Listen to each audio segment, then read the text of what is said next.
You always have to take the correct stand. A person cannot have viveka. Yeah, there is no person. Taking the stand of the witness is the first step of viveka, of discernment. If the stand is wrong, you will not even be able to begin viveka. Yeah? So this is where it begins. The beginning point is the stand of the witness. From the witnessing stand, I see that there is only a wave of sensation that just arose, and suddenly the person appeared on the chair. Till now, there was no person. The topic was so interesting that the perception of sight and sound was predominant, and there was no person. Now, suddenly, sight sound has come to a pause. Now, the person wave has arisen. This is seeing reality as it is. What is illusion? Feeling, oh, I am the person. Throughout this sight and sound phenomena, where I was listening to the knowledge and seeing it on the screen, I was present here and I was making notes. And I understood everything or I did not understand everything, whatever your story is. Getting lost in this story, this is illusion. Do you see this difference? Now, the direct seeing homework is to again and again discard this illusory story when it arises. No, this is wrong. The truth is there's just an arising and it goes away. It's one perception at a time, or it's one arising at a time. Oh, there is a sensation, there is only sensation, there is nothing else. When there is sound, there is only sound. Oh, when there is a feeling, there is only a feeling. When there is an intelligent thought, there's only an intelligent thought, nothing else. And these are random. They are not connected. There is no cause and there is no effect. There is no preceding arising which is triggering or evoking a proceeding arising. No, wrong understanding.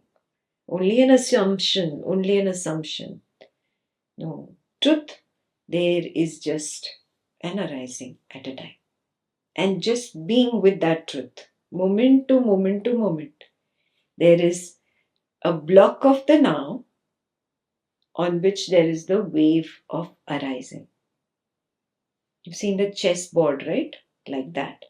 There is a block of the now, yeah, and that now is white. For example, taking the white square on the chessboard, and there is that arising of whatever your little pawn is. It changes suddenly to the next. There is another square, which is the square of the now, and it has another, maybe the king, yeah, another arising. And moment to moment to moment to moment, it's separate chunks which are labeled as now plus arising. These chunks are not connected. I connect them, I create a story, and I start playing chess over there. I am fighting myself. I create a strategy. I'm ignoring the board. I'm ignoring the squares, which is the reality. I am lost in moving this pawn and saving the king and strategizing the moves of the queen. I am lost and captivated by the arisings. Yes. The moment you take the step back, what are you doing? You yourself are becoming the board. You're taking the stand of the now, those blocks that I'm talking about, the white or the black block. Now you have taken the stand of the now. Now from there, you just see an arising come and go. You see an arising come and go. You see an arising come and go. So you have to change your vantage point. Yes, instead of being yourself as a pawn on the chessboard, fighting others, strategizing and all, you have to become the board itself. Again, become. There is no such becoming happening here. Okay, it is for the sake of communicating that I'm using that word. You yourself are the board actually. You got bored of being the board. So you decided to play the game. And now you are suffering. You want to get out of the game and you just don't know the way out. You forgot that you are the board. Is this clear? Yes.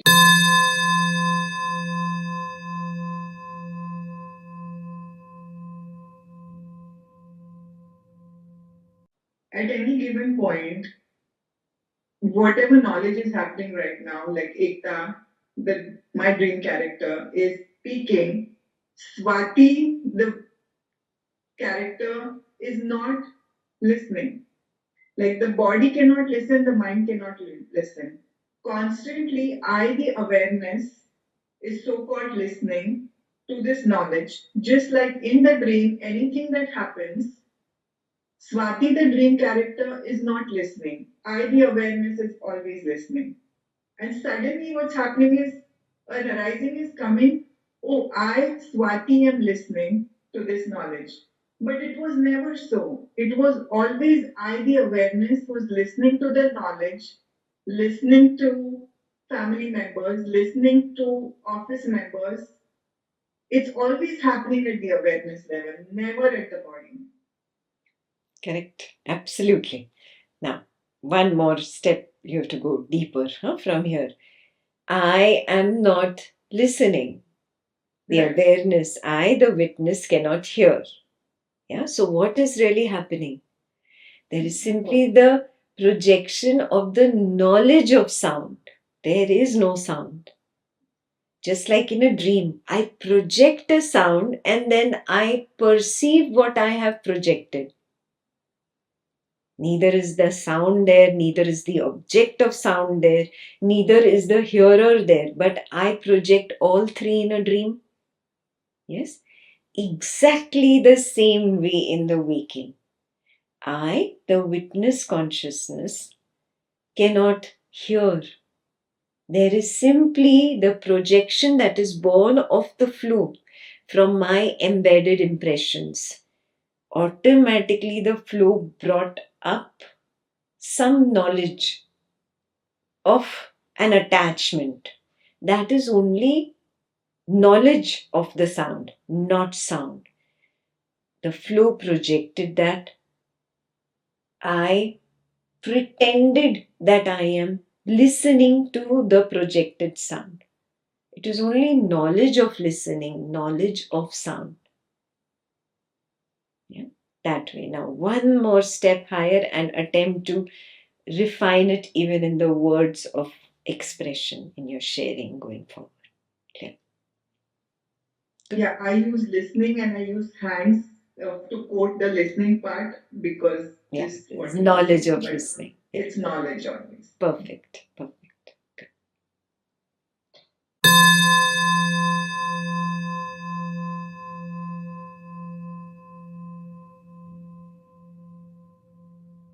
And what you're forgetting from Atmanivritti is there is a higher witness. The observation field itself has the power of observation. There is no individual observer. There is no individual entity that can observe. The field of observation itself is the field of knowledge. In it, out of its own desire, the knowledge of an I arises. There is only knowledge of the I sense. There is no I sense. There is only knowledge of what that I sense has attached to, what it sees, what it hears, whatever it tastes, touches, whatever its object is. So both the I sense and its object arise together. There is only the field of observation that really is knowledge itself. It is made up of knowledge waves. It projects knowledge waves and it knows its knowledge wave. There is nothing else. Yeah? That is why Ajatavad means Ajata, unborn. There is no I and there is no object witnessed by the I. Both are unborn. Yeah? Means they are only knowledge. Just like in the dream, you run away from a dream tiger. Can you say the tiger was born? It was there in the dream, but now it is not there. No, the tiger was never born, even when it was running behind you in the dream. It was ajata. So, Ajatavada is the level where I recognize that the tiger running behind me is unborn.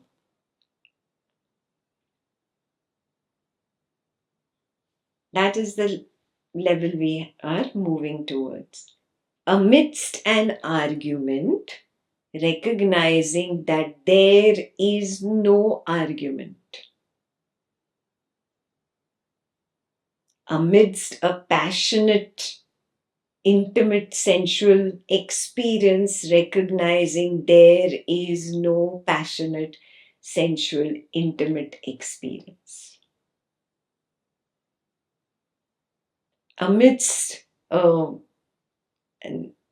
doership where you're taking credit for all that is being done, recognizing there is nothing happening, nothing being done. That is Ajata. Do you see this? You can't say that, oh, then why is that arising even there? You're saying there should not be waves in the ocean. That's not possible. The waves will continue to be there. Yeah. Now I recognize, oh, unnecessarily I gave so much importance to the dream tiger and I was fearful of it. It is a dream. It is an illusion. It is ajata, unborn. This is the main thing that you need to work on. Ekta doesn't know where your attachment lies. You have to work when you are amidst that overwhelming attachment storm. Right there, recognizing this has been propelled by an embedded impression. This impression has come up. There it is acting like a trigger. It's poking me. It wants me to react. See, I already reacted at the subtle level. Can I wake up this moment? This moment, can I recognize it is only an illusion? I'll be reacting to an illusion. In your moment of attachment, that person is only your reflection. And you're trying to mend that reflection. It's not broken there, it's broken here. That direction where you're trying to repair is incorrect. That is why the problem never gets resolved. It keeps repeating the same argument, keeps repeating the same fight, keeps repeating the same issue keeps coming back at you. Yeah, because you're trying to put the band-aid here. It's not here, it's here. So wake up to this truth. There was never a tiger that was born. Yeah? It is ajata. So if your spouse is the issue, the spouse is ajata. If your child is the issue, the child is ajata. Your parent is the issue, recognize your parent is ajata. Yeah? If this body-mind person that you keep addressing as the I, this is the issue, recognize this is ajata. Unborn, unborn, unborn, unborn. There is only knowledge of an arising. There is no arising. Yeah. You can get there only through direct seeing. It's not that on the Dvaitam path you didn't hear about illusion. You heard about Maya. That's where you heard about Maya first. But you ignored that. You chose to ignore that. Why? Because of your intense attraction to this person and your misidentification at the three levels of body, mind, and individual entity or soul. So, this is where you need to work first. When this gets resolved, this will get resolved automatically. Yeah, because this is a reflection. Very clear?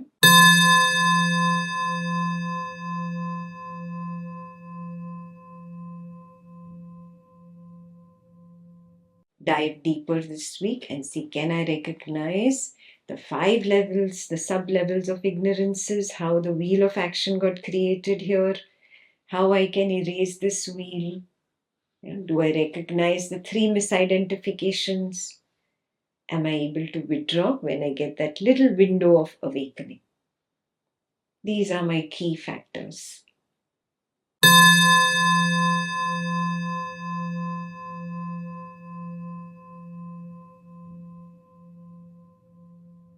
Buddha gave it in that order to show you how you react to sensations.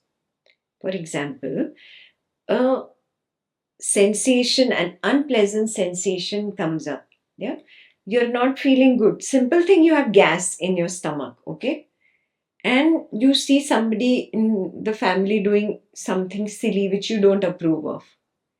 You're actually upset at that sensation, but you don't realize it.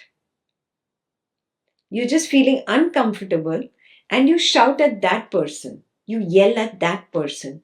And that person is wondering why you're going on and on yelling. You are actually reacting to that sensation of gas in your stomach. Yeah, suddenly, whatever, somebody serves some food and the food goes in, the gas settles down, everything, mind is clear. In a moment, you realize unnecessarily I yelled at the family member. Yeah. That's your moment to recognize you react to sensations at the gross manifestation waking level. Yeah. There is a reaction that happens first at the subtle level. That, the subtle level picture, you didn't bring it up. Recognize that. If you've not recognized this, start recognizing it. First, there is a subtle level picture of the reaction that comes up automatically. It's probably your habit pattern with that person that has been stored as an impression. And you always react in the same way with that person. That habit pattern of reaction is also a stored impression. It comes up as a subtle picture, as an image. It is in the mind only. It has still not manifested. I have still not started yelling. There is only a picture of yelling in the mind. And then it manifests outside. Everything is a first. There is always a first thought, a first sensation, a first feeling, a first perception of sight, first perception of sound, first perception of smell, first perception of taste, first perception of touch. There is a first in everything, which is not in your control, which has automatically sprouted from a buried impression. So if it is a sensation, it is a feeling, you see it very clearly. But if it is a reaction in the mind, it is still in the mind, see it? I have still not reacted outside. I'm reacting in the picture, in the mind. It is an old picture of the reaction to the same person. Habit pattern of reaction. If you've not seen it, attempt to see it. The thing is, it happens so quickly. The subtle image and the gross manifestation is so quick. that I miss it. If I stay as the witness and attempt to observe in easier things, like shut the door, sit in the room, look at your own books, look at your own cupboard, and look at the things that pop up in the mind. Just by looking at your own books, by looking at your own clothes, your own cupboard, your own room.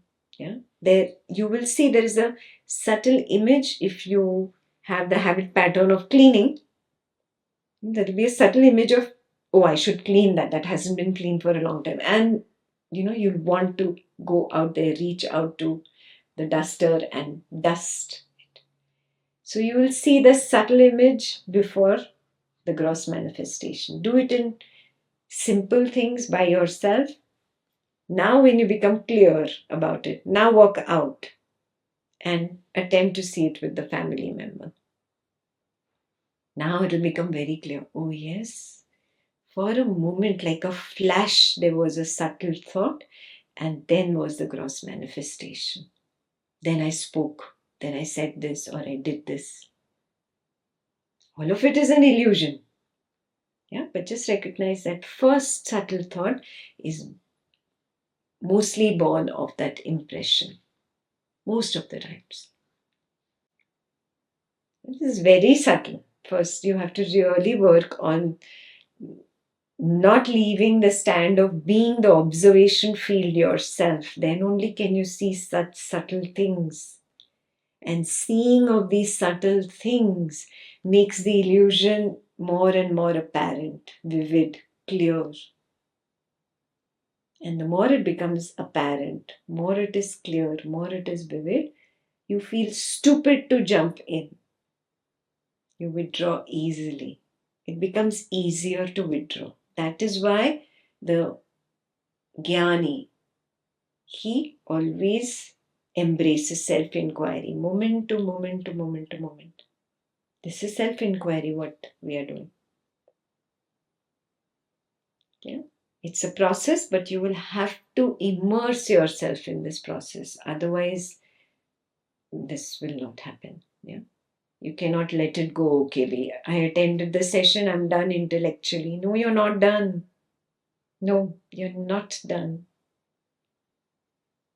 Now the task begins. Yeah, so then after we end the session, stay in the room. First attempt that. Can I recognize subtle before the gross?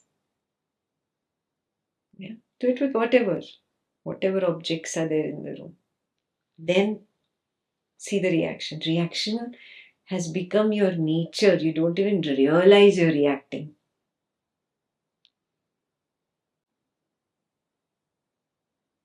Yeah. There's a Mullah Nasruddin story where uh, Mullah tells his child, okay, uncle has come to visit us. Please go in and get 2 cups of tea from the kitchen. So, teenage son, so he goes in, he gets 2 cups, yeah, and he's placing them on the table. Once he's placed it, Mullah slaps his kid very hard. So the friend says, why did you slap him? No, I slapped him. What if he had spilled the tea? "Oh, but he didn't spill the tea. What is the point of slapping him after he spills the tea? Slap him before. That's what you do. It's a joke, but it's meant to convey this. You react here first. In Mullah's mind, the child had already spilt the tea and he slapped him. Do you see this? It's a story to show the truth that first there is a subtle thought and then it is followed by a gross manifestation.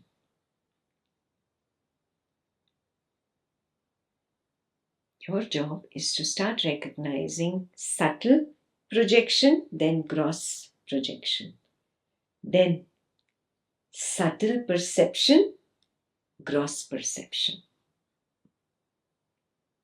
Projection is inside out. Perception is also inside out. Can I see it now? Oh, first I reacted to the kid in the mind. Yeah, that is the inner projection. And then I yelled at the kid outside in this living room when he was playing or sitting or doing something. This is the gross projection. So projection is inside out. Now, perception is also inside out. Why was there an inner reaction? Reaction is always to a sensation. So there was an inner sensation that the kid will do this wrong. So first there was perception of that inner sensation. And then the perception of the outer sensation. Do you see what I'm saying? There is an inner perception preceding the outer perception. Perception is inside out. So dive deeper into this point. This is very important. Perception simply means to know. Yeah? You know the sensation in the mind first, and then you know it outside. You react first in the mind, and then you react outside. Both perception and projection are happening at the subtle level first, and then at the gross manifestation level. Yeah? So if you've not recognized this, this was actually a point from verse 9. Do you remember? Yeah, if you didn't work on this, please take it down for this week. I have to recognize this. All clear?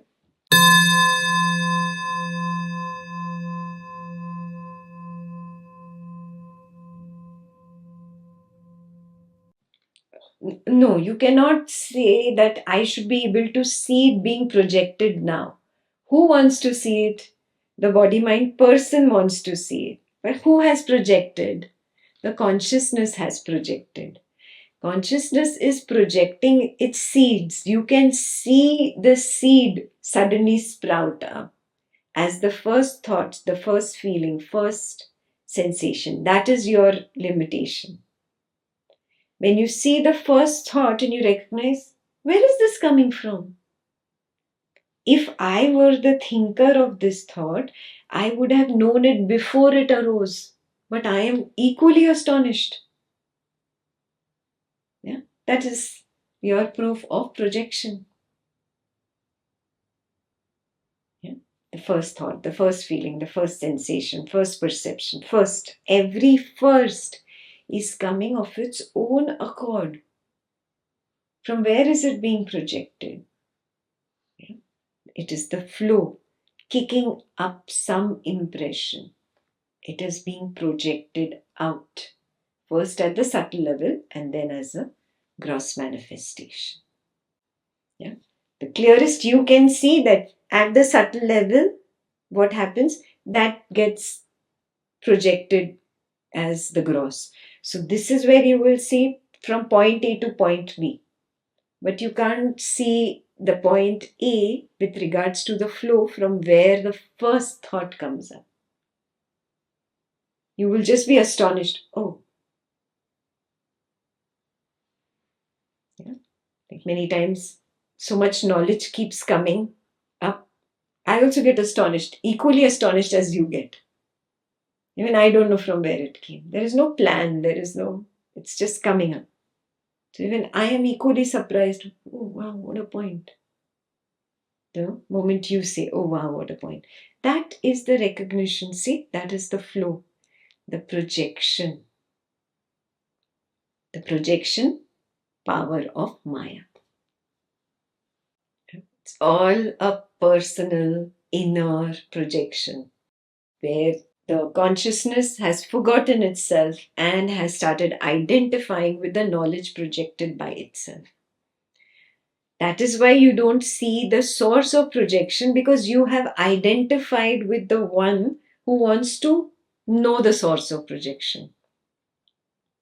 You've separated yourself from the source of projection, and now you want to make the source an object of knowing. That cannot be known because you yourself are that. Do you see what I'm saying? Yeah. It's like trying to turn and see your own face. Can I see my own face how much ever I try to turn? No, the eyes can never see themselves. It's like that. So you can never see the source of the projection. You can just recognize, oh, see the first thought. From where did this come? The first feeling, the first sensation, the first perception. There's no way to know the source because I am the source. Eyes cannot see themselves. But you can identify, oh, this is my projection, this is my projection, this is my projection. Yeah? We'll move to a higher point where we don't say anymore my and I. Yeah? Attempt to get there. It is not a my projection.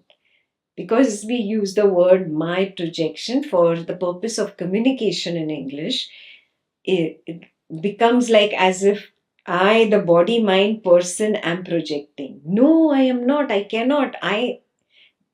The idea of an I is a projection. The idea of a body is a projection. The idea of a mind is a projection. The idea of a person is a projection. Even what is projected is a projection. How can an idea see an idea? How can an idea perceive an idea? How can an idea project an idea? It all falls flat. Do you see that? That's why even the words my projection is very limiting. It is used for the purpose of communicating something. It is simply the field of observation, the field of knowingness. That itself is just sprouting knowledge waves. Yeah. And one knowledge wave is talking about projection, another knowledge wave is pretending to listen to the knowledge of projection. It's all a beautiful game. When you can see it like that, there will be no more conflict with it. It's all me, but there is no individual I. Yeah. That clarity must evolve. You have to evolve to that level. Yeah, otherwise you will keep falling flat on your face with words. There is no I, there is no mine. It is just used for communication, otherwise sentences will be incomplete and you'll be confused from where, this is coming. So this week, please attempt to dive deeper.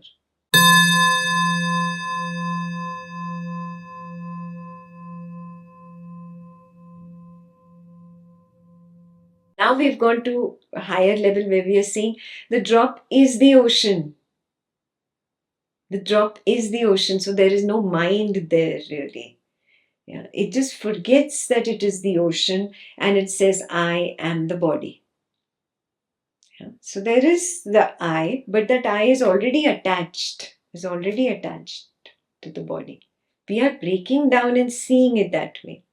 So now see, every time there is the arising of the sensation of the body sitting on the chair, what has happened? See very clearly, the I assumed I am the sensation, means I am the body, and then it doesn't stop there. Oh, I am that intelligent Advaitin sitting in an Advaita session. That is the thought part of it. And see, I am better than him or her. That is the individual entity part of it. I'm breaking down how a story develops in the mind and then how you hold on to the story. That is the breakdown here, which was not done in this detail level in Atmanirbhritti.